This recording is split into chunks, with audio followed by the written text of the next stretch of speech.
So we now move into our next segment. I call this fill in the blanks. And this is something simple. We've been doing it from probably school, early school. So I'm going to give you, a sentence, and I will ask you to fill in the blanks, with whatever you think. It need not be a single word. It can be a phrase. It can even, be a longer phrase, whatever. But you can think and tell me what best fits there. Yeah. All right. So here's your first. So here's it. In a decade from now, healthcare professionals who do not adapt to use AI as part of their regular practice will be dash. If I speak for Germany, they will probably be fined or might lose their license. Okay. That's interesting. Find or lose their license. Okay. It's probably strong, but what we're seeing over here, in fact, is a health minister who really wants to push things forward and is doing that with incentives, both positive and negative.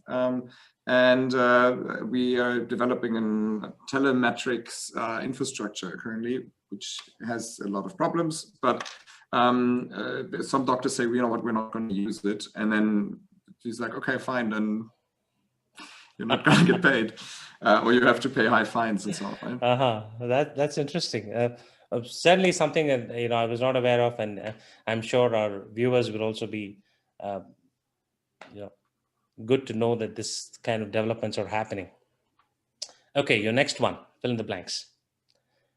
The best place to deliver healthcare to someone who needs it the most would be dash.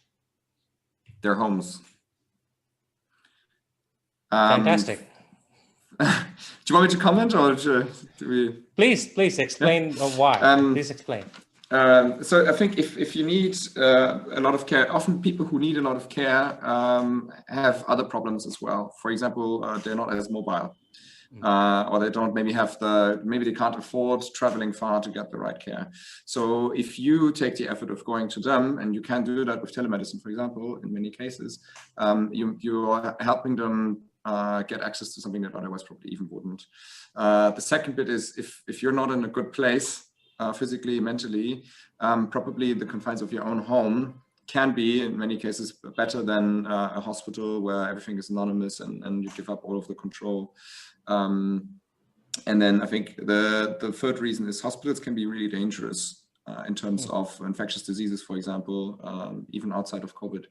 And that is also better.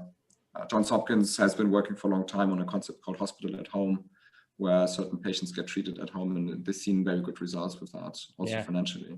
Yeah, I was thinking, it would be home, or the way I would put it is, it would be wherever they are. Maybe they are at home, maybe they are at office, maybe they are at university, maybe they are at a stadium, who knows, at a school. So wherever they are. You're right. I'll change to that. You're right. All right, cool.